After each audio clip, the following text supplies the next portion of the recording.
Hi there, this is Milo, and this nice looking big chunk of steel is an ERA Insurance Big 6.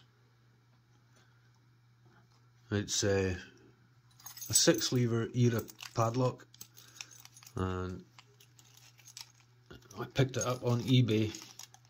It was wrongly listed as an ERA 5-lever insurance. So it was listed at a very reasonable price, so I made an offer and got it for the offer price. Now some of these ERA Big 6s, I think there's a current listing for a brand new ERA Big 6 that is about £70 sterling. I didn't pay anywhere near that for this.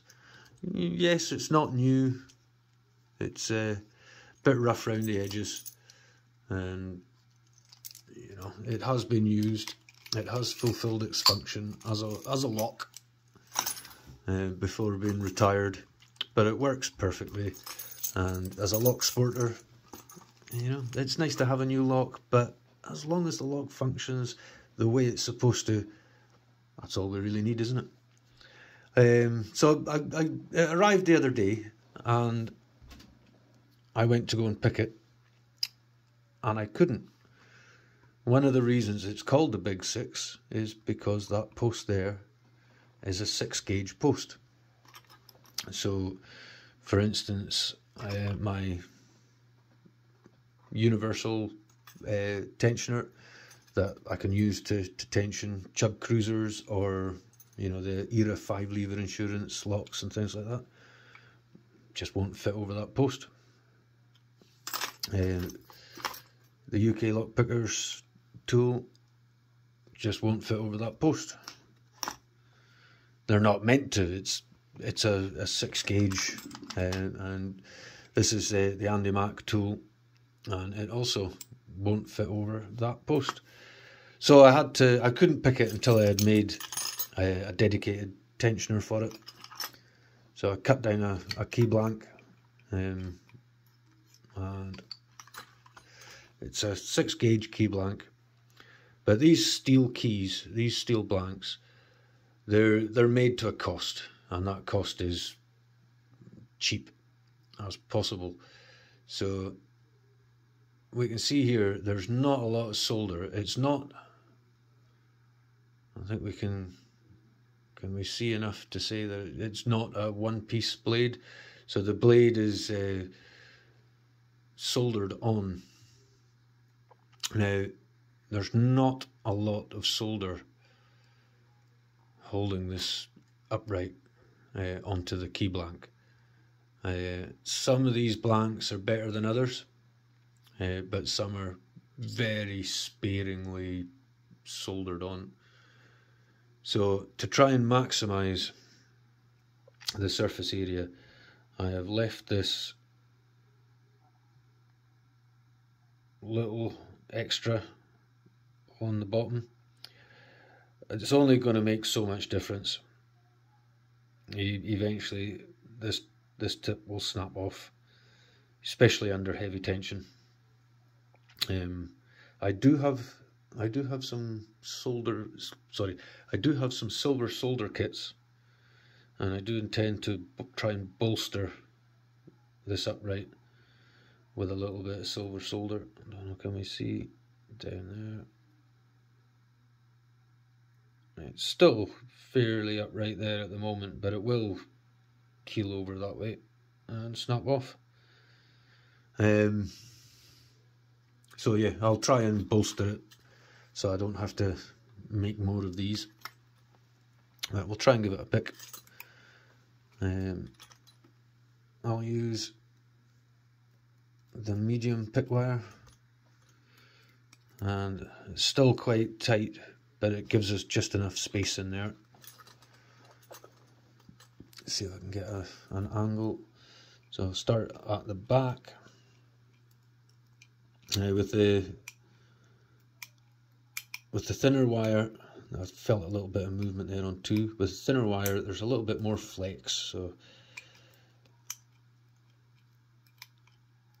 my my hand movements might be slightly exaggerated because of the flex in the wire compared to what the tip in the lock is actually doing. Once it meets resistance, of course, the wire will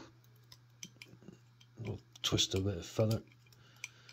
So just back and forth through this this lever pack, and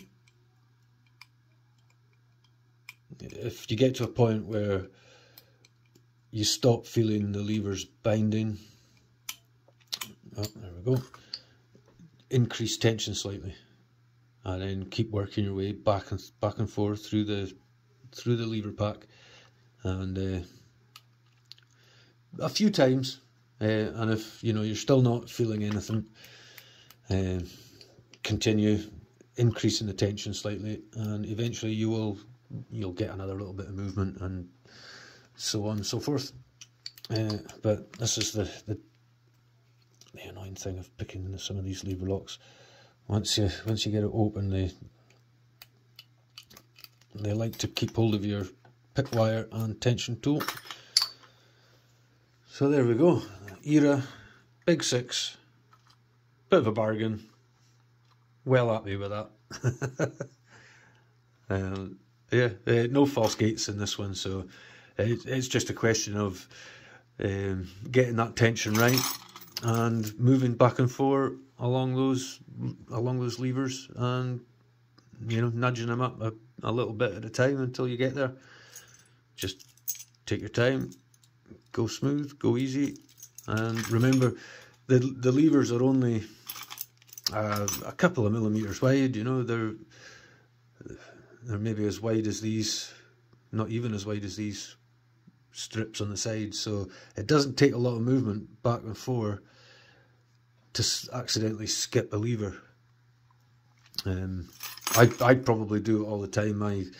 My pick positioning probably still isn't very good, but you just rinse and repeat back and forth. Try and do it as slowly as possible, and get each lever. You will get there. So there we go. That's the Era Big 6 and the dedicated tension tool, and leaving a little bit extra on the bottom there. You don't want to leave too much because that might hinder you reaching the back lever, but leaving as much as possible. I narrowed it down because I don't want the tension post to interfere with lever number 6, so I wanted that tension post to remain the size it should be, and just this little bit at the bottom here to be a little bit wider. So thanks for watching, everybody. Have a good one. Cheers.